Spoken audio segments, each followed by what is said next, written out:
When it comes to religion, when it comes to other people, some people are more focused in on money than anything else. Today we're going to be seeing Paul and Silas are doing the work of the ministry. They're preaching the gospel in new places. And there's this woman, this girl that has been enslaved by demons. And when they release her, her owners are going to be so much more focused in on how they've lost the ability to make profit off of her than they are in her being well. We've met so many people in our lives, and many of those people couldn't care a flying flip about us, could they? Some people care, but a lot of people really just can't be inconvenienced. And if we get in their way, if we take too long at a stoplight, or we take up some of their time at the grocery store, they turn on us. And we've all seen that. And when it comes to losing somebody money, that's one of the fastest ways that people turn.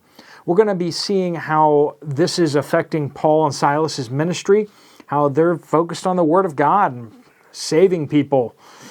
But yet everyone is still going around business as usual. How much money can I stock up? So before we jump into this Bible study, let's first have a time of prayer and a time of confession. Make sure our hearts are right so we can hear what God has to say to us today. Let's pray. Lord God, we pray that you would help us to have the right motivations, to seek your will, to do what is right, not just what is good for us that we think.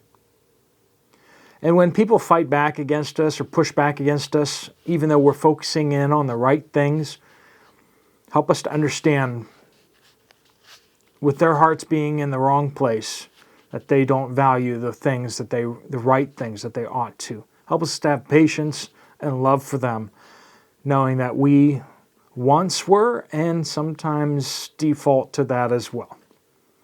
Lord, we lift up our sins and our failings to you now in this time of confession.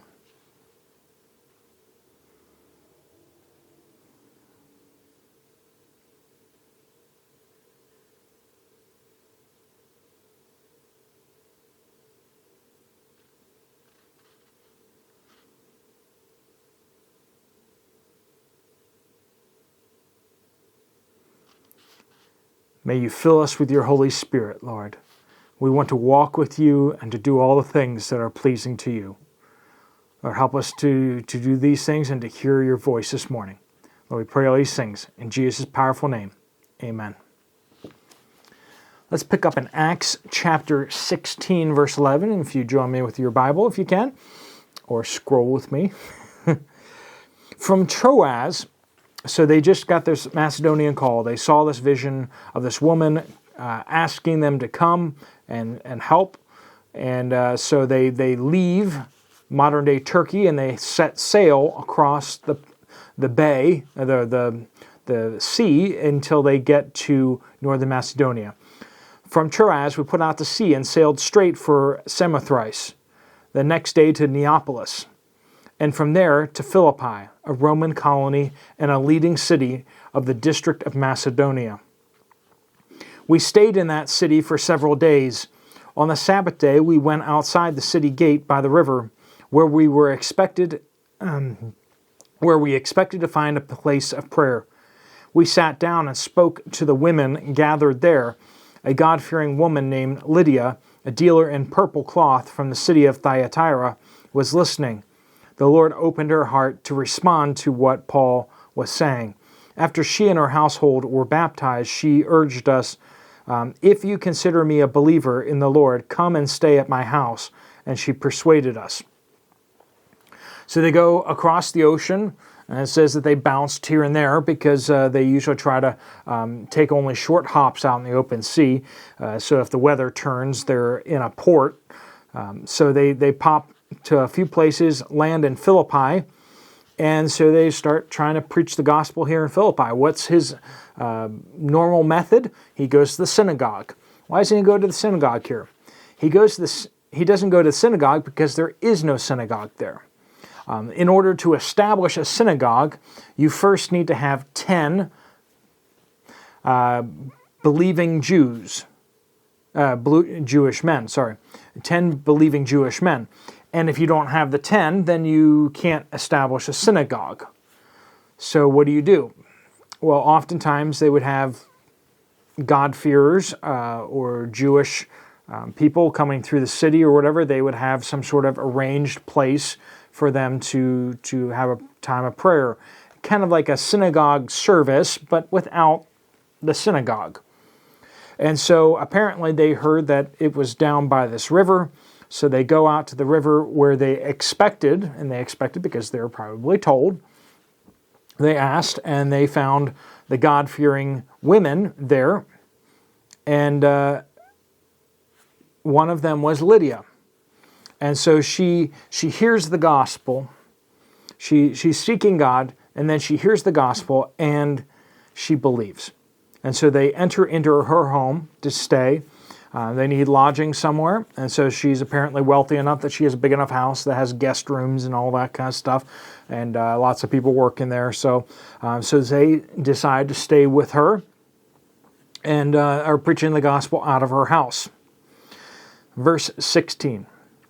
Once, as we were on our way to prayer, a slave girl met us who had a spirit by which she predicted the future. She made a large profit for her owners by fortune-telling.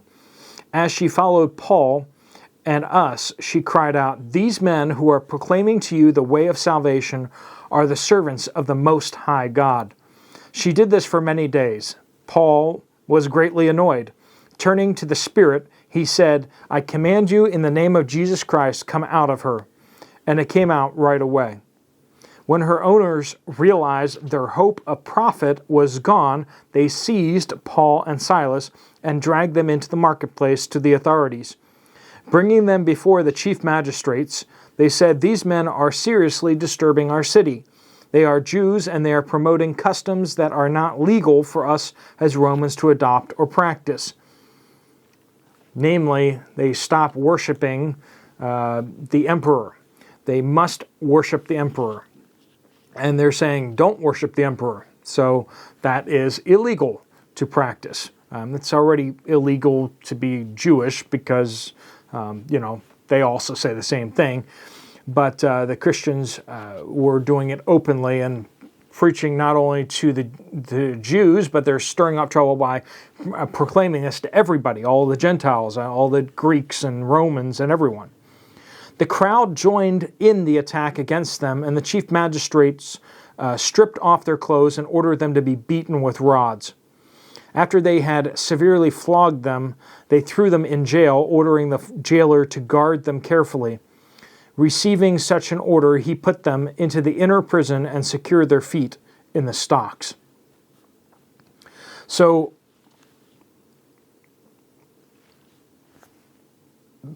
why doesn't Paul cast out this demon immediately?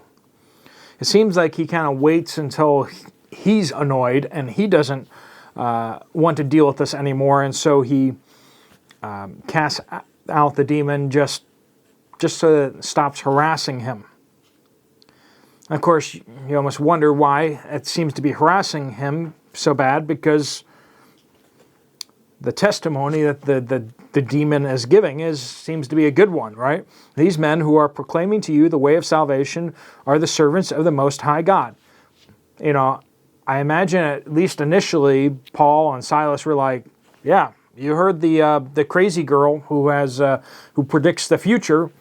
She may be crazy, but she's right now. Like, what she's saying is true." At first, it may seem like a good thing. And oftentimes this is the way it is with ministry and such, is that something that seems good can sometimes backfire. When you want to draw a big crowd for a church, and you start, doing all sorts of crazy outreaches to draw a crowd so you can share the gospel with them, it can get to the point where those crazy antics that you do is why everyone shows up. And they kind of start connecting those antics with the gospel.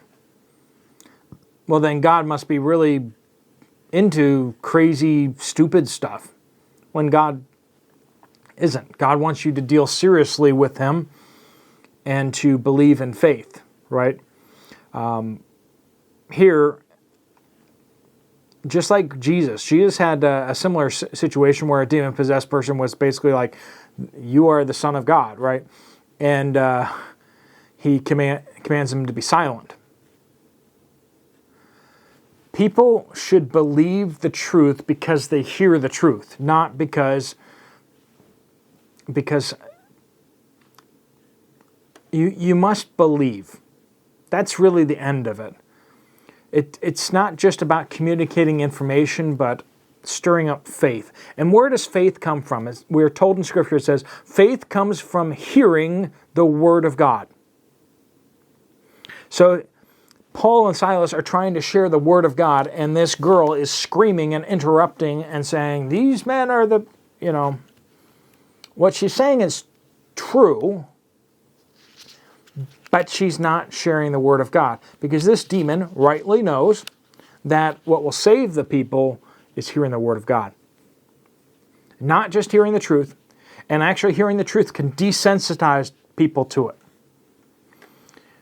When you share the gospel with someone, one of the best things you can do is get your Bible out,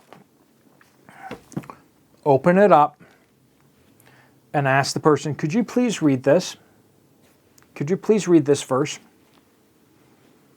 And then after they read it, ask them, what do you think that means?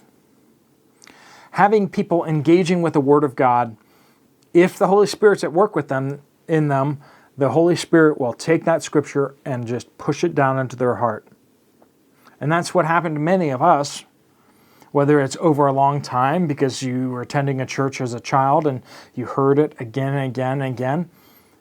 That's why we focus here on the Word of God, not gimmicks and conversations about whatever, but rather, let's just hear what God has to say. Because, honestly, who cares what I have to say? A scary number of people do, but in the end, they shouldn't. They should hear what God has to say. They should be desiring what does God have to say, because God is the only one who really matters.